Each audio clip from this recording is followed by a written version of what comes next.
The vote was 65 yeas, 557 nays.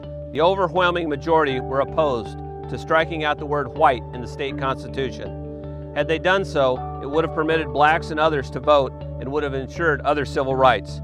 This was from the Annals of Polk County in Des Moines, published 1898, page 423. This was not a state in the deep south of early America. This was Iowa, 11 years, 1857, after statehood.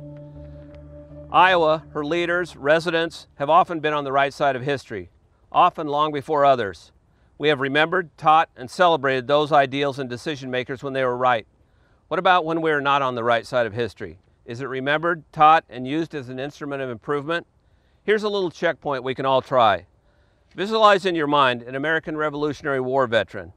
Then, continue to conjure up images of American soldiers from the War of 1812, the Mexican-American War, the Civil War, Indian Wars, Spanish-American Wars, maybe early Des Moines police officers, as well as those who served in World War I and World War II. Did your mind see the images of Cato Meade, Preston Jackson, Edward T. Banks, Henrietta Wallace, John Heath, Homer Langford, James Morris, or Charity Adams Early? All mentioned were black men and women who served and lived in Iowa. Most of those are buried here in Woodland Cemetery. Of note is Company M of the 7th U.S. Volunteers. This was a unit of soldiers made up of black men from Iowa that served during the Spanish-American War. Known as the Immunes because some believed, incorrectly, that those of African descent might have a natural immunity to the tropical diseases common to that war.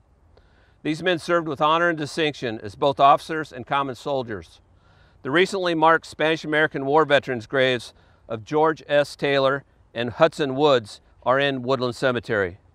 These graves will stand for generations as a reminder and perhaps conversation starting point in teaching a bit of our shared history. Iowans have a long history of righting wrongs when given the opportunity, just as in 1880 when the vote was now 3,052 yeas and only 678 nays when the same proposition previously mentioned, striking out the word white in the state constitution, was again submitted for a vote.